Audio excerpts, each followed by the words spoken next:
Thank you all very much for inviting us to this fantastic workshop. This is a very well-organized workshop. Professor Austin, Professor Bowers, great job. Thank you very much. I will follow on with what Bill talked about, give you a quick snapshot of the Sunshot program. Let's begin with asking a few questions. So the first question is, what if we had an environment where we had solar electricity at 5 to 6 cents a kilowatt hour, essentially grid parity, but the really important fine print to that is no subsidies, no Mickey Mouse stuff, just straight up the cost of creating the electricity. So imagine that we could create that. A very important corollary for us in this country is the fact that we need to start getting more competitive. And yesterday, Professor Austin had told us that we should be provocative. I will be very provocative today because we need to go back and think about our country as a whole. What are we trying to do with all of these? Energy is a fantastic playground. Solar within that is an even more provocative and very interesting playground for us to go back and say, what can we do differently?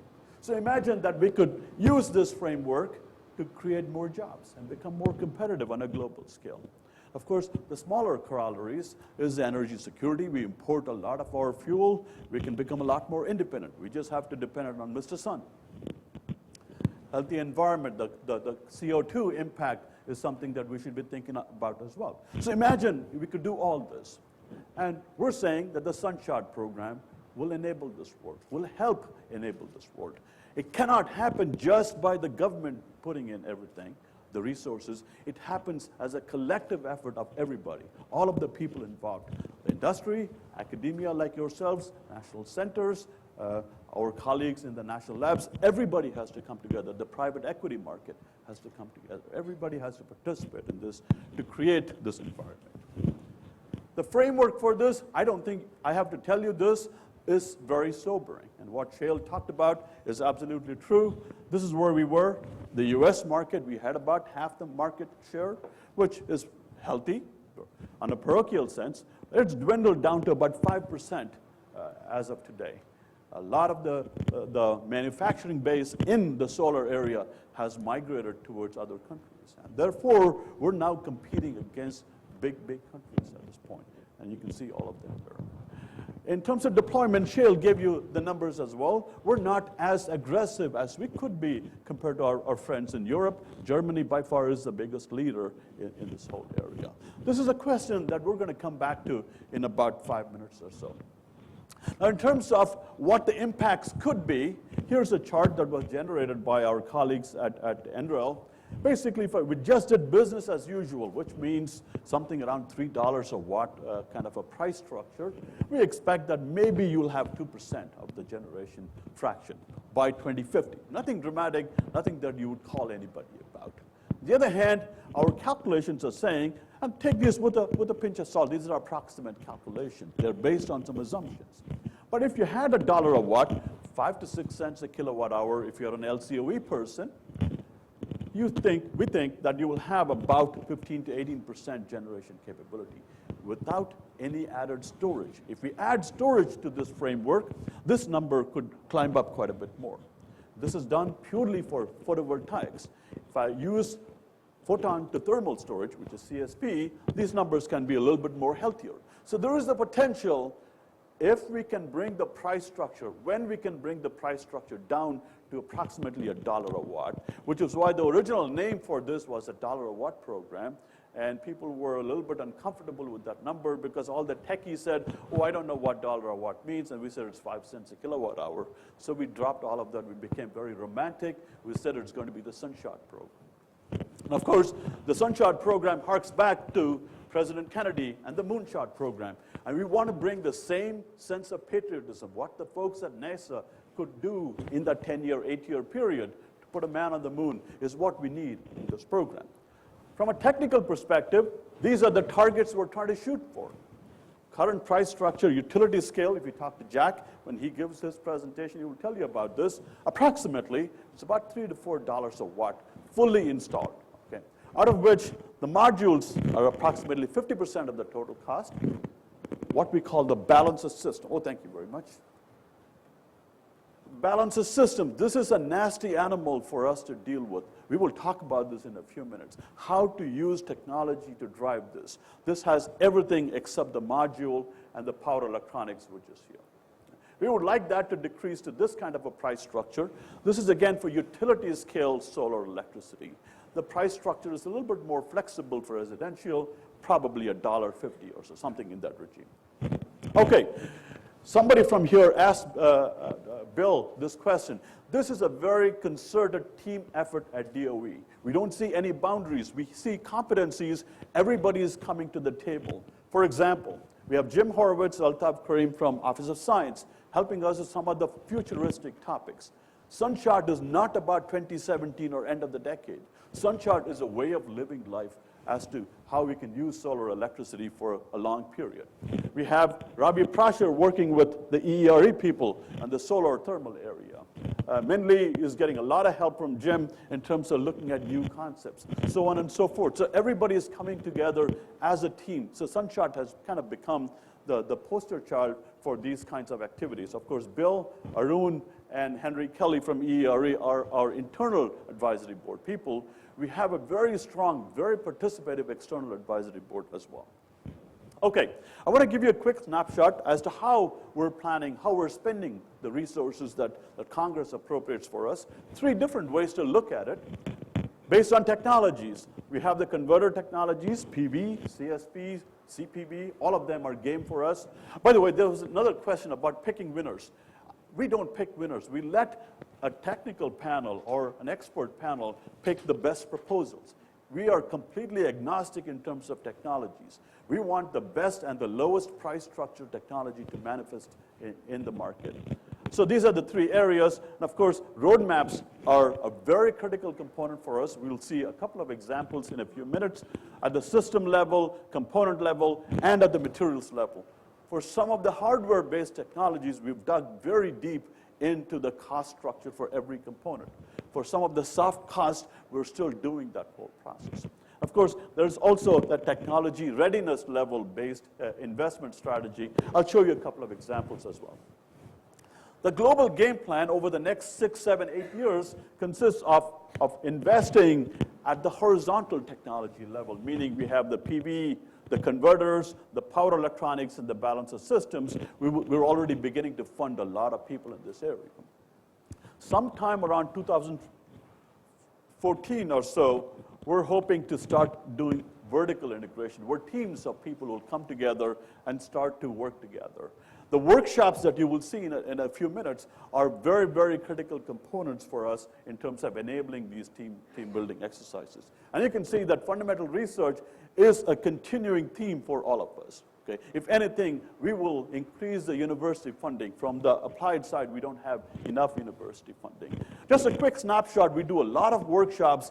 This is the fastest and most efficient way for us to gather feedback from the stakeholders, like yourself, like the industry people, like the national lab people. So there's been a whole bunch of such workshops. Let me take you through a couple of examples. There's one point I really would like to get across. So these are the kinds of projects that we're working on. On the research side, we have the basic energy sciences. Bill talked about the EFRCs, very, very critical investments.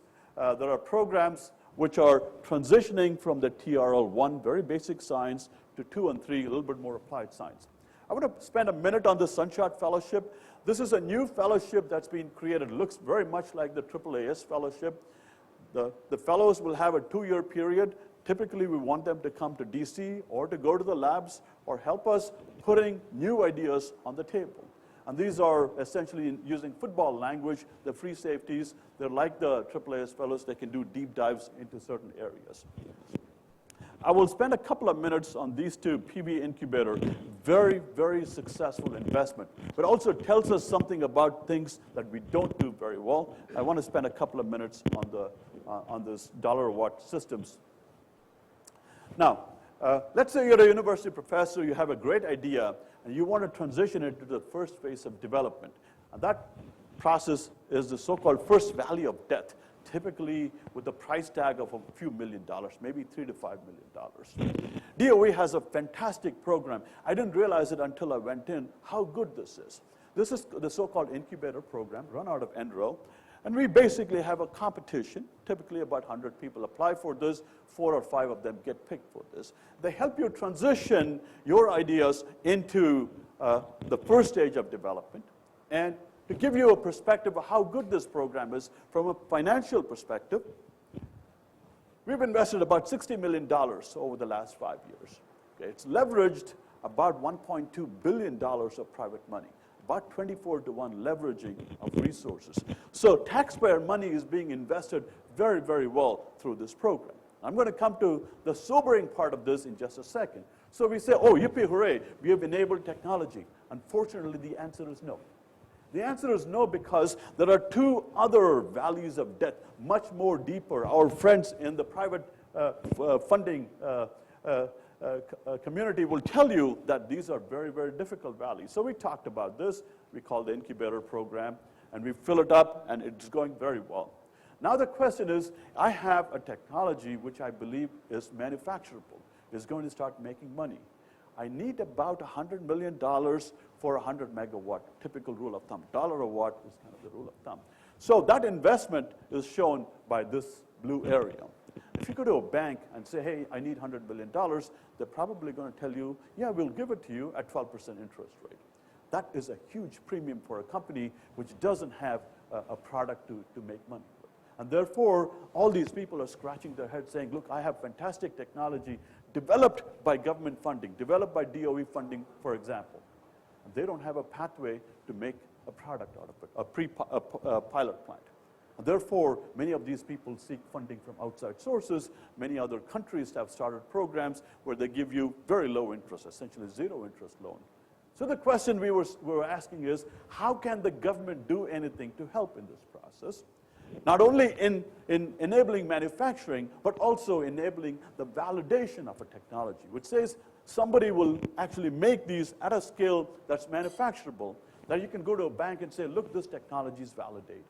So we came up with a program, which I want to present to you. I would appreciate any and all comments on this and feedback. So you have a technology, a company. And they come in with a customer, for example, SoCal Edison, a utility company or an integrator company would be their partner. And they bring in private equity, a certain amount of the fraction of the funding, and we want the states to play a role. The state of Oregon has been very aggressive in this regard. Michigan, Ohio, Tennessee, Massachusetts, all of them are very anxious to play in this. When we ran the workshop, they were vehement in their support for this particular process. Then the federal government will put in its own quarter. So what is the proposed idea? This is a FOA concept that we're going to put out in a couple of weeks. We have proposals. This is not going to look like the loan guarantee program, which can take 2 years sometimes.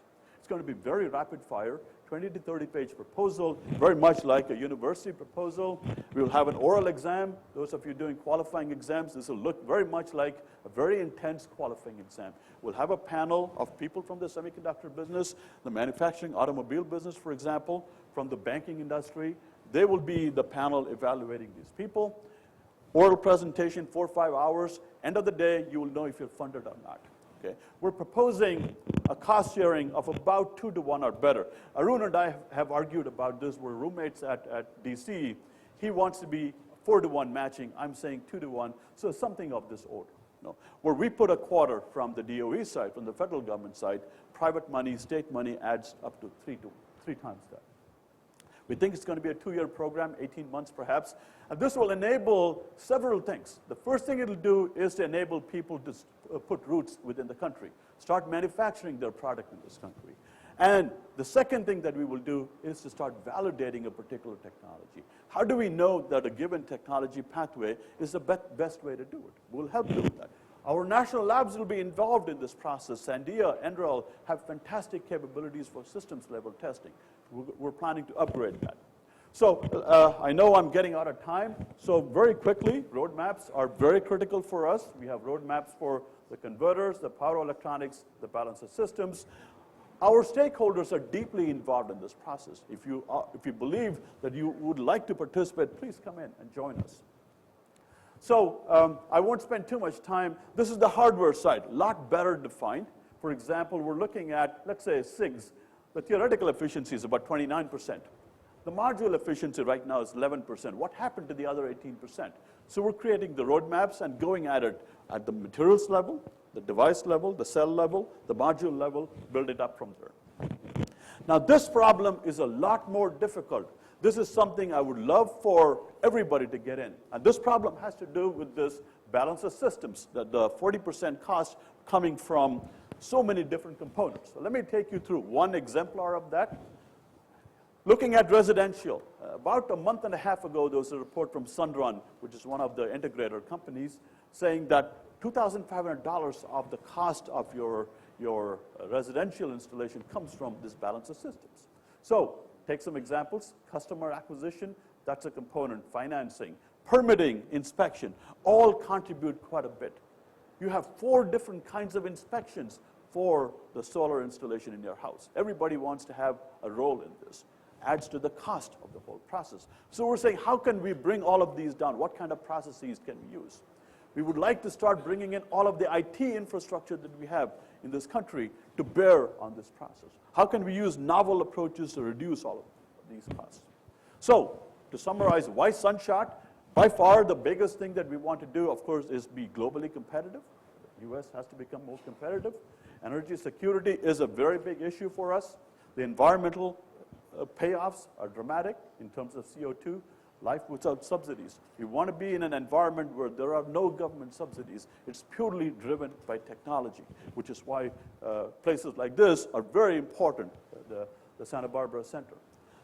I'm sure you guys have heard this guy from San Francisco or Carmel. You know, this is the famous statement from Clint Eastwood from Dirty Harry, right? The question is, are we willing to look at this .45 Magnum and say, is there a bullet or not? We're taking a chance with ourselves. We're taking a chance with our future by putting out a lot of stuff, CO2, for example. Are we willing to make the investments to make this a lot more safer? Let me leave you with those thoughts, and we'll hand it over to my colleagues. Thank you very much.